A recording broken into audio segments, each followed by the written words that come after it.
제가 굉장히 시골에 살았습니다. 그래서 주변에 사람도 별로 없었고 친구도 별로 없었던 것 같고, 그리고 저랑 같이 놀았던 건 동물들이었던 것 같아요. 그 염소라든지 뭐 소라든지. 그리고 맨날 산에 올라가서 칡도 막 캐먹고 뻔도 따먹고, 그리고 그 산 막 올라가서 뒤에 공동묘지 같은 데서 막 굴러서 놀고 막 그랬던 기억이 많이 나거든요. 그래서 그러다 보니까 혼자 노는 거에 굉장히 익숙해졌고, 그리고 1학년에 들어가서도 뭐 워낙 성격이 내성적인 상황이었는데, 어떻게 하다가 1학년 때 그 초등학교 운동장에다가 제가 인어공주를 그렸어요, 바닥에. 근데 딴 애들은 다 나와 있지 않고 저 혼자만 와서 거기 굉장히 큰 인어공주를 그렸는데, 그 선생님이 나오셨어요. 애들도 우르르 데리고 나왔는데 갑자기 선생님이 박수를 쳐주시는 거예요. 경선이 너무 잘 그렸다고. 그래서 애들이 주변에 막 둘러서 막 박수를 쳐줬어요. 그래서 아, 나는 이렇게 해야 인정을 받는 거구나, 이렇게 해야 나라는 사람이 드러나는 거구나라는 걸 느꼈던 것 같아요. 그래서 아, 나는 그림을 잘 그리는구나. 그래서 아, 이게 지금에 와서 생각하면 칭찬의 힘으로써 제가 작가가 되지 않았을까 하는 생각이 들었어요. 그래서 그림을 그리다가 만화가가 될 생각을 했었어요. 그래서 만화책 보고 어떤 얘기도 제가 만들었었어요. 만화책 자체를 공책에다가 그림을 그려서 한 권을 만들 정도로 그렇게 좋아했었어요. 대학교에 이제 입학하고 제가 조각을 하는데 제 작품 자체가 회화적으로 느껴지게 나오는 거예요. 제가 워낙 그림을 좋아했기 때문에. 그래서 어떻게 보면 제 특성이 회화적인, 굉장히 입체적이지만 굉장히 회화성 있게 좀 느껴지는 작업을 했던 것 같아요, 그때부터. 그래서 교수님들도 경선아, 너는 굉장히 회화적이다, 작품이. 넌 되게, 그게 너의 색깔인 것 같다. 그게 되게 강하다. 근데 또 이렇게 작업을 하다 보니까 작업이 점점 얇아지고 점점 더 회화적이어진 것 같습니다. 그래서 작품이 지금의 제 성격과 맞아서 지금의 작품이 나오지 않았나. 그 달리를 보면 그 초현실적인 부분에서 굉장히 매력을 느꼈었던 것 같아요. 제가 왜냐면 집안도 어렵고 좀 환경이 그렇게 좋지 못했기 때문에 현실에 대한 약간 도피하고자 하는 그런 것들이 강했습니다. 그래서 그림을 그리면 저만의 세상을 만들 수 있고 저만의 세계를 만들 수 있잖아요. 그래서 그런 것들이 굉장히 매력적으로 다가왔기 때문에 어떤 초현실적인 부분에 대해서 좀 많이 제 스스로 마음이 갔던 것 같습니다. 그래서 사람들이 말하기로는 그런 것들이 좀 달리와 비슷하다고 하지만 그거와는 또 다른 제 색을 가지고 지금 또 이렇게 계속 오고 있는 것 같아요.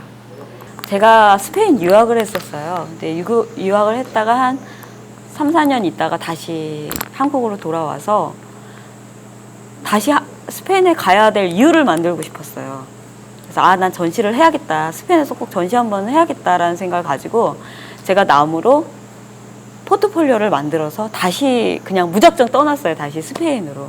그래서 그 포트폴리오를 들고 스페인에 있는 전시장을 돌았어요. 근데 그때 마침 그 전시장에서 작가 공모를 할 때였고, 그래서 그걸 내고 하고 싶다고 공모를 하고 다시 돌아왔는데 그 스페인에서 다시 연락이 온 거예요. 전시를 하자고. 그래서 그 첫 전시를 그렇게 스페인에서 하게 됐던 것 같습니다. 그래서 굉장히 좀 이슈로 봐줬던 것 같아요. 한국에도 이런 작가가 있구나. 이렇게 초현실적으로도 하고, 항상 동양은 약간 이렇게 먹을 쓰고 약간 그렇게 생각을 하더라고요. 근데 제가 좀 이국적이라는 느낌을 받았는지 그렇게 그쪽에서 굉장히 좋은 반응으로 전시를 열어주셨습니다. 초대해 주셨어요.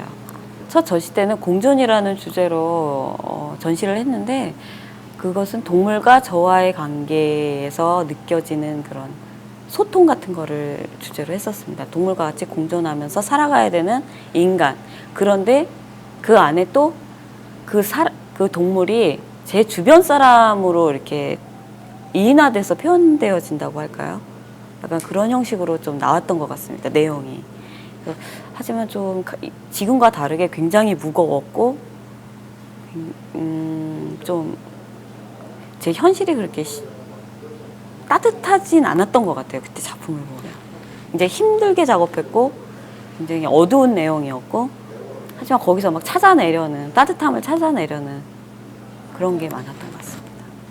그 옛날에 너무 어려웠어요. 그래서 엄마가 돈을 아낀다고 그 방에 불을 안 뗀 적이 시기가 있었어요. 그래서 항상 너무 추워서 우리 집은 좀 따뜻했으면 좋겠다라는 그런 생각을 했었던 것 같아요. 그래서 그런 것들이 지금의 작품에서 그런 불빛을 따뜻하고 뭔가 이렇게 그런 공간들을 이렇게 찾아가는 게 아닌가 그런 생각이 듭니다. 그런 소재를 제가 찾아가는 것 같아요. 자꾸 따뜻하고 내가 편안하게 있을 수 있고 치유될 수 있는 공간을 자꾸 찾아가는 것 같습니다. 스토리로. 어떻게 보면 그게 새 모양이면서 사람이잖아요. 이렇게 저의 내면에 그 이상적인 공간을 찾아가는 그런 동물의 형상이 아닐까라는 생각이 듭니다. 보면 어떠한 그 투명한 공간을 찾아서 막 날아가는 게 보여요. 제 작품에는. 그러니까 약간 그런 저를 그쪽으로 보내주는 그런 동물들인 것 같아요. 네, 제가 사람을 좋아해요. 굉장히 사람을 좋아하는 성격인데 제 주변에 옛날엔 사람이 항상 없었어요.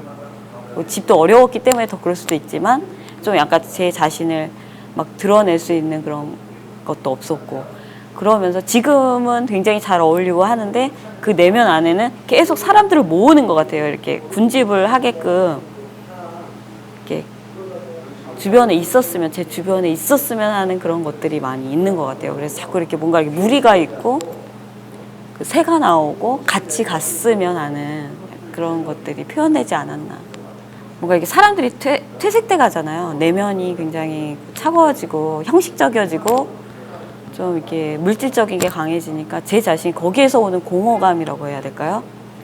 그래서 그런 것들 현실 도피적으로 그런 공간을 만드는 거예요. 제가 따뜻한 공간, 변하지 않는 공간. 저의 어릴 적의 그런 순수했을 때 그런 공간을 투명한 공간이라고 제가 표현을 하는 것 같아요. 그래서 어떻게 보면 변하지 않았으면, 제 자신도 변하지 않고 어떤 사회도 좀 변하지 않고 그런 투명했었으면 하는 그런 바람이 있는 것 같습니다. 조금 더 지날수록 제가 사람과 사람과의 관계로 내용이 진화되면서 그 계속 사람과 사람과에서 오는 그런 공허감이라든지 이중성을 표현을 하면서 또 그 안에 또 저의 그 공간을 만들어요. 그 내용 안에 기억을 또 담고 그러면서 또 내용이 그 안에 그 기억 안에 또 그 동물들이 저도 모르게 등장을 하고 있더라고요. 제가 어떤 그걸 하고자 하는 게 아니라 우연찮게 또 나오고 저도 모르게 또 등장을 시키는 그런 순서로 작품이 진행되어 가고 있는 것 같습니다.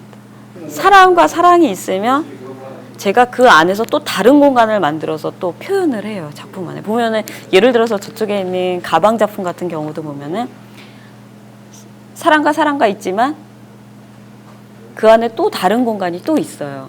그 우산 속의 기억이라는 그 작품을 보면 사람과 이렇게 서로 어우러져서 우산을 쓰고 있지만 그 안에 빗방울 안에 또 저의 공간을 또 만들고 있습니다. 그게 대표적인 예라고 할 수 있죠. 지금 어떤 도시 안에 있는 저의 모습을 표현하고 싶어요. 도시 속의 저의 상황. 근데 이제 공간을 찾다가 보니까 제가 휴식 공간을 찾다 보니까 이제 그거를 어떤 제 내장 안에 내 안에 있는 내장 있죠. 내가 갖고 있는 소장, 대장, 내장, 장기를 어떤 굉장히 따뜻한 공간처럼 나무로 표현을 할 거예요. 좀 더 이렇게 현실적이어진 거죠, 어떻게 보면.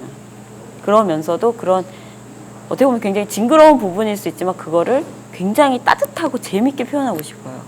작품은 저의 생활이고 제가 쉴 수 있는 휴식 공간이에요. 작품이 없으면 제가 숨을 못 쉴 것 같고 제가 살아가는 이유인 것 같기도 해요. 안 하면 너무 힘들어요, 제가.